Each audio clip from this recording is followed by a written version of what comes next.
আচ্ছা, আগের ভিডিওটা পুরোটা হয়নি। তো জিএস ঘুরে কাস্টের 6টা ক্যারেক্টারিস্টিক্স দিল বা ফিচার্স দিল। 6টা ক্যারেক্টারিস্টিক্স বা ফিচার্স কি? জিএস ঘুরে প্রথম কথা বলল যে কাস্ট একটা সেগমেন্টাল ডিভিশন।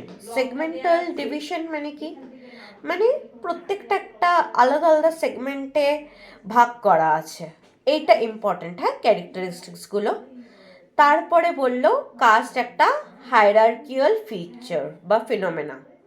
হায়ারার্কিয়াল মানে কি? হায়ারার্কি মানে সেই প্রত্যেকটা জায়গায় যেখানে হায়ার অর্ডার আছে, লোয়ার অর্ডার আছে, মানে যেখানে উঁচু কেউ আছে, একদম নিচু কেউ আছে, মানে ওপর নিচ এই ব্যাপারটা আছে। মানে তুমি তোমার স্কুল ধরো, স্কুলে ধরো তোমার প্রিন্সিপাল সবচেয়ে হাই, ভাইস প্রিন্সিপাল, তারপরে তোমার হয়তো যিনি একাডেমিক কোঅর্ডিনেটর, তারপরে স্টাফ, তারপরে তোমরা। এইভাবে যে ভাগ করা আছে ডিভিশন, যেখানে উঁচু নিচুর ব্যাপার আছে সেখানে। দেখো এখানেই কি হয়ে গেল, সেগমেন্ট আর হায়ারার্কি। মানে এখান থেকেই বোঝা যাচ্ছে এখানে অটোমেটিক্যালি একটা উঁচু নিচুর ব্যাপার আছে। উঁচু নিচুর ব্যাপার থেকে আরও কি আছে? উঁচু নিচুর ব্যাপার থেকে যেটা আছে যে তার মানে কি ভাবা হবে, যারা নিচু কাস্ট তারা উঁচু কাস্টদের সাথে মেলামেশা করতে পারবে না। আরও মানে পিউরিটি আর পলিউশনের কনসেপ্টটা আছে, যে মানে যে উঁচু কাস্ট সে পুরো পিওর, যে নিচু কাস্ট সে পলিউটেড, সে আনটাচেবল ট্রিট করা হবে তাকে। Now coming to the most important feature of GS ঘুরের কাস্ট ডিভিশন, যে caste restricts outer caste marriage. মানে নিজের কাস্টের মধ্যেই নিজেদের বিয়ে করতে হবে, সো দ্যাট আরও মানে যাতে কেউ পলিউটেড না হয়, সবার পিউরিটি প্রিজার্ভ থাকে। ঠিক আছে, তো এইটা তো হয়ে গেল জিএস ঘুরের কাস্ট নিয়ে কথা। Now coming back to his conception on race. আর জিএস ঘুরের সবচেয়ে ফেমাস বই হচ্ছে caste and race in India, and this is the, you can say the heart of his work. কারণ জিএস ঘুরের সব আইডিয়াই এটার অ্যারাউন্ডে শেপ হয়েছে। রেসের কথা কি বলেছে জিএস ঘুরে? প্রথম কথা, রেস মানে তো আমি ফার্স্টেই বললাম, রেস মানে ফিজিক্যাল ফিচার্স দিয়ে যে লোকজনকে সেপারেট করে রাখা। নিশ্চয়ই শুনেছ যে ব্ল্যাকসদের প্রতি যে আমেরিকা বা আরও বিভিন্ন জায়গায় যে টর্চার করা হয়, অনেক সময় ইন্ডিয়ানসদের প্রতিও করা হয়, because they are of a different race. They are consider brown people, black people আর সবচেয়ে সুপ্রিম হোয়াইট পিপলদের কনসিডার করা হয়। তো এবার ভেরিয়ার এলভিন বলেছে যে ট্রাইবাল গ্রুপ যেখানে আছে ইন্ডিয়াতে, তারা একদম অন্য অন্য সোসাইটাল স্ট্রাকচারে থাকে। তারা মানে they are not part of India directly, or not part of any kind of caste system at all, or any kind of Indian religion.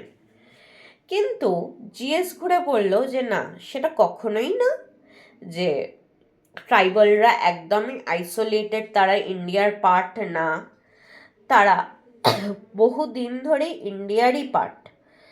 তারা সেগ্রিগেটেড থাকে, ঠিক কথাই, তাদের লাইফস্টাইল অন্য, বাট তারা থাকতে থাকতে এত বছর মেন স্ট্রিম যারা, তাদের সাথে থাকতে থাকতে তারা কি হয়ে গেছে, তারা অ্যাবজর্বড হয়ে গেছে হিন্দু সোসাইটিতে, আর তারা কিছু কিছু নিয়ম কানুন ফলো করে। তো তাদেরকে স্টেটাস দেওয়া উচিত ব্যাকওয়ার্ড হিন্দুজের। ভেরিয়ার এলভিন যে বললো যে তাদের একদমই আলাদা আইডেন্টিটি হবে, isolated from your Hindus, or you can say people who lives in a mainstream society, তাদের চেয়ে একদমই আলাদা হবে। জিএস ঘুরে বলল না, তাদেরকে আমরা এটা বলতে পারি, ব্যাকওয়ার্ড হিন্দুস বলতেই পারি। তো এইটা একটা খুব হিটেড আর্গুমেন্ট বিটুইন জিএস ঘুরে অ্যান্ড ভেরিয়ার এলভিন, VERRIERELWIN।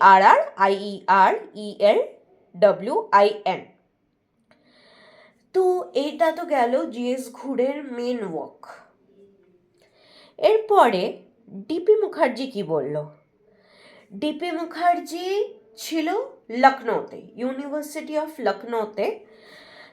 এবার DP Mukherjee was mainly a Marxist.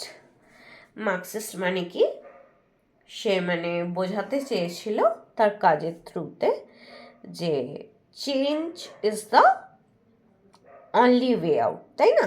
মার্কসের আমরা ফিলোসফি বলা উচিত না, ভেরি সরি, মানে সোশিওলজিক্যাল থটে কি বলা উচিত, এটা বলা উচিত মার্কসের সোশিওলজিক্যাল থটে সবসময় যে মার্কস চেয়েছিল যে যেই সোসাইটি সবসময় ইকুয়ালি থাকবে। তো ডিপি মুখার্জি বলল যে ডিপি মুখার্জির মেন কাজ বা ওই যে হার্ট অফ হিস ওয়ার্ক ছিল হলো ইন্ডিয়ান ট্রেডিশনস নিয়ে। ডিপি মুখার্জি বলল যদি একজন সোশিওলজিস্ট, ইন্ডিয়ান সোশিওলজিস্ট সত্যি কিছু পড়তে চায়, তাকে প্রথম কথা ইন্ডিয়ান হতে হবে।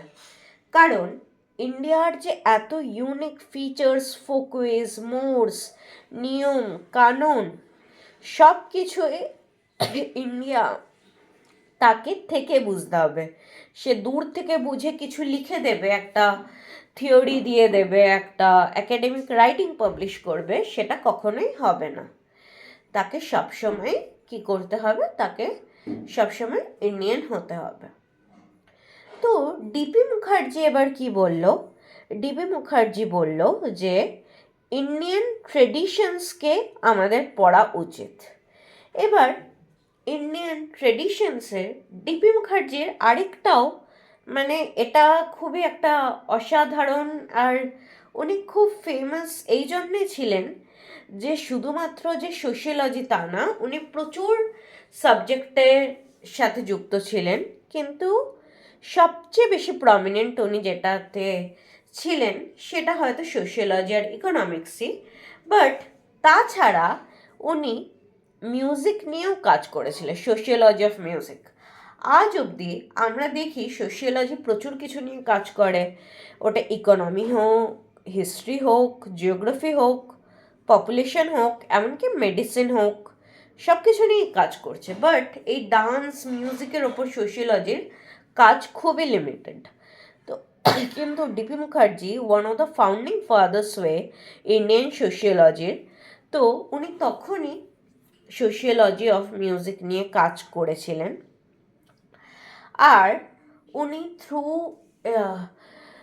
উনি যে ট্রেডিশনস পড়েছেন, উনি কি বলেছেন যে সংস্কৃত মানে কি ট্রেডিশনের পরম্পরা, দ্যাট ইজ টু ট্রান্সমিট, যে যেটা জেনারেশন বাই জেনারেশন ট্রান্সফার হতে থাকবে। কিন্তু ডিপি মুখার্জি বলেছেন যে যে ট্রেডিশনের মধ্যেও চেঞ্জ আসবে, কিন্তু উনি এটাও বলছেন যে যে চেঞ্জটা আসবে বা ইন্ডিয়ার যে সোসাইটাল স্ট্রাকচারটা, ওটা ওয়েস্টের থেকে অনেক আলাদা, আমরা ইংল্যান্ডের থেকে অনেক আলাদা। এবার ইংল্যান্ডে ধরো কারুর আজ কিছু ইচ্ছা হচ্ছে, সেটা অনেকটা নিজের ইচ্ছা চালাতে পারে, কিন্তু ইন্ডিয়ানসদের যত ধরো কিছু ইচ্ছে হচ্ছে, তার নিজের ফ্রিডমটা কম, তাকে অনেকটা ভাবতে হয় তার কাস্ট কি বলবে, তার কমিউনিটি কি বলবে, এগুলোর অনেকটা বলতে পারো প্রেশার থাকে। কিন্তু ডিপি মুখার্জি যখন কাজ করেছে, তখন আরবান মিডল ক্লাসদের মধ্যে দেখা গেছে তাদের মধ্যে যে ইন্ডিভিজুয়ালিজমটা, যে আমাকে আমারটা ভাবতে হবে, কি লোক ক্যা কহেঙ্গে মুঝে ফর্ক নেই পড়তা, এই অ্যাটিটিউডটা আসছে। বলেছে এই অ্যাটিটিউডটা নিয়েও কাজ করতে হবে। ওয়াই? বিকজ আমরা সোশ্যাল বিহেভিয়ারও পড়ি, তাই না? তোমরাই প্রজেক্ট করেছো on social media and also on gender. তার এবার ডিপি মুখার্জি বলেছে যে ধরো যে চেঞ্জগুলো এসেওছে ইন্ডিয়ায়, আসেনি তা তো না, কিন্তু এই যে ইকোনমিক যে ডিভিশন, ইকোনমিক চেঞ্জেস যে হয়েছিল ওয়েস্টে ইন্ডাস্ট্রিয়াল রেভলিউশনের ফলে, তো আমাদের এখানে কিন্তু যে ক্লাস কনসিয়াসনেস বা আমাকে সেগ্রিগেট করে দিচ্ছে, আমাকে ইকোনমিক জিনিসপত্র থেকে বাদ করে দিচ্ছে যেখানে আমি রিসোর্সটা পাবো, সেটা কিন্তু অতটাও কেউ বুঝতে পারেনি, কারণ কাস্ট চলে এসছে। তো বলতে পারে যে কাস্টের থ্রুতে স্মুথ হয়ে গেছে জিনিসটা,